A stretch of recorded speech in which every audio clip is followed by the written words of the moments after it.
U.S. Secretary of State Mike Pompeo says Iran's actions call for all nations to reject its nuclear extortion and take serious steps to increase pressure. Pompeo made the call on November 7, after Tehran rolled back another commitment under the 2015 nuclear deal with world powers by resuming enriching uranium at its underground Fordow facility. Enriched uranium can be used to make reactor fuel, but can also potentially be used to produce nuclear weapons. It is the fourth such step Tehran has taken in response to the sanctions reinstated by the United States after President Donald Trump withdrew the country from the nuclear agreement in May 2018. It is the fourth such step Iran has taken in response to the sanctions reinstated by Washington after the United States withdrew from the nuclear agreement in May 2018. Iran's latest nuclear escalations reflect the regime's intentions all along, to extort the international community into accepting its violence and terror while it undermines the sovereignty of its neighbors. Pompeo said in its statement, "The international community should imagine how Iran would behave with a nuclear weapon.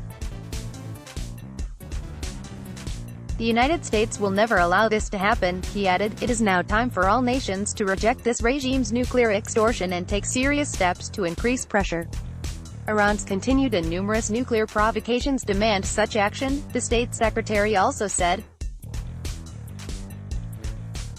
Under the 2015 nuclear accord, Iran agreed to limit its sensitive nuclear activities in return from the lifting of economic sanctions. Iranian officials complained that the remaining parties to the pact have failed to mitigate the effects of the U.S. sanctions.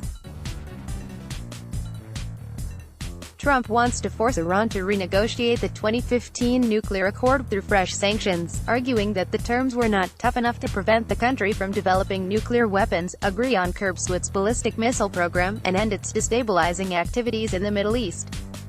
Iran has denied it supports insurgent activity and says its nuclear program is strictly for civilian energy purposes. Iranian officials have also ruled out any negotiations on the country's missile program. Also on November 7, the United States called Iran's holding of an inspector from the International Atomic Energy Agency (IAEA) an outrageous provocation. Reuters reported the previous day that Iran had briefly held the inspector and seized her travel documents. Iran confirmed the inspector was prevented from gaining access to its Natanz uranium enrichment facility last week, saying she tested positive for traces of explosives. Iran's envoy to the IAEA, which is in charge of monitoring Iran's compliance with the 2015 nuclear agreement, said the inspector was repatriated and Tehran had asked that she be removed from the list of designated inspectors. There was no comment from the IAEA, but the U.S. ambassador to the UN nuclear agency, Jackie Walcott, called on all 35 members of the IAEA's Board of Governors to make clear now and going forward that such actions are completely unacceptable, will not be tolerated, and must have consequences. The European Union said it was deeply concerned by the incident and called on Tehran to ensure that no